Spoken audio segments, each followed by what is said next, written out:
মই এখন আজি ফাৰ্মত উপস্থিত হৈছোঁ। এইখন আমাৰ কাপলাবাৰী গাঁৱৰ বনমালী মেধিৰ ফাৰ্ম। এই ফাৰ্মখনত প্ৰায় 4 প্ৰজাতিৰ মানৰ গৰু আছে। Jersey, Sindhi, Holstein Friesian. এওঁলোকৰ ফাৰ্মখন কৰিবৰ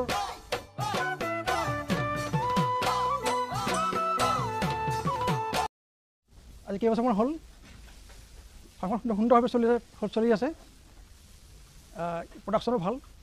তেওঁলোকৰ এই ফাৰ্মখনৰ লগতে তেওঁলোকে সুন্দৰকৈ এখন ঘাঁহৰ বাগিচা হেৰি কৰিছে, ঘাঁহনিডৰা। তেওঁলোকৰ দৈনন্দিন লাগতিয়াল ঘাঁহখিনি নিজৰ ঘাঁহনি প্ৰায় পায়।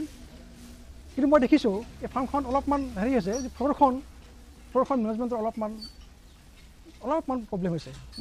প্ৰডাকশ্যন যেনেকুৱা হ'ব লাগিছিল, মই আজি কৈ দিছোঁ তেওঁলোকক প্ৰডাকশ্যন কেনেকুৱা হ'ব লাগে, যাতে ইয়াৰ পিছত তেওঁলোকে ধুনীয়াকৈ এইখন মেনেজমেণ্ট কৰে।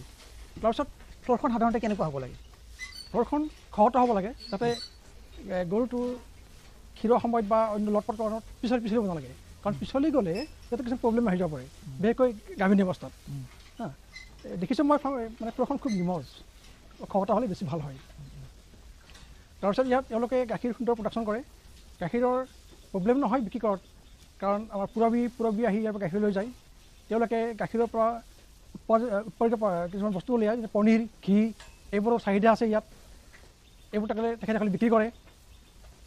গতিকে তেখেতসকলে খুব ভাল ধৰণে ফাৰ্মখন চলাই পেলাই তেওঁলোকৰ পৰিয়ালটোৰ লগতে এই অঞ্চলৰ আমাৰ শিক্ষিত ডেকাচামক এটা অনুপ্ৰেৰণা যোগাইছে।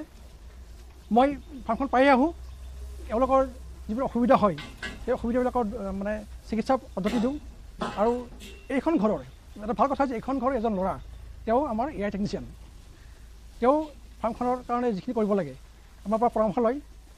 বিশেষকৈ প্ৰজননৰ ক্ষেত্ৰত তেওঁ সুন্দৰ এটা ছাৰ্ভিচ দিছে। ইয়াত মানে বেলেগ প্ৰব্লেম নহয়।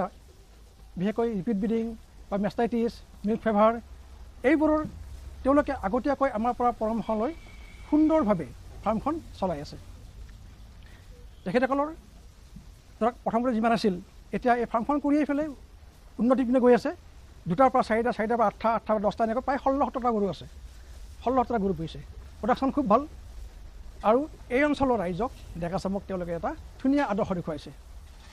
আৰু মেইন কথা হ'ল কি, যিজন ল'ৰাই ইয়াত কৰিছে, ফাৰ্মখন কৰিছে, তেখেতে বাহিৰৰ পৰা প্ৰশিক্ষণ লৈ আহিছিল ষ্টাৰ্টিং। গতিকে খুব ইণ্টাৰেষ্টিং পাৰ্চন। তেওঁলোকে নিজৰ চেষ্টাৰ ফলত আজি এই অৱস্থা পাইছে আৰু এই অঞ্চলৰ শিক্ষিত নিবনুৱাক ভাল আদৰ্শ দেখুৱাইছে। এতিয়া আমি জানো যে বিভাগৰ পৰা এটা NADCP, যিটো নেশ্যনেল এনিমেল ডিজিজ কণ্ট্ৰল, এই প্ৰগ্ৰেমটো এই অঞ্চলত কেনেধৰণে ৰূপায়ণ কৰি থকা হৈছে? NADCP-টো হ'ল national animal disease control programme.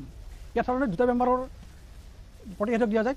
আমাৰ ভাৰতবৰ্ষৰ উদ্দেশ্য কি, যে আমি আমাৰ খেতিয়কৰ যি 2টা প্ৰধান বেমাৰ, চপকা আৰু ব্ৰুচেলোচিছ, এই 2টা নিৰ্মূল কৰাৰ কাৰণে 2025 চনলৈ গোটেই ভাৰতবৰ্ষৰ প্ৰত্যেকটা গাই গৰু, মহ, চপকাৰ ভেকচিন দিয়া হ'ব। আৰু লগে লগে ব্ৰুচেলোচিছ বেমাৰটো এইটো কণ্ট্ৰল কৰা হ'ব। 2025লৈ বছৰত 2বাৰকৈ ভেকচিন দি 2025লৈ ভেকচিন চলিব। আৰু 2030ত আমি ডিজিজ ফ্ৰী, FMD ফ্ৰী আমি জীৱ জন্তু লাভ কৰিব পাৰিম।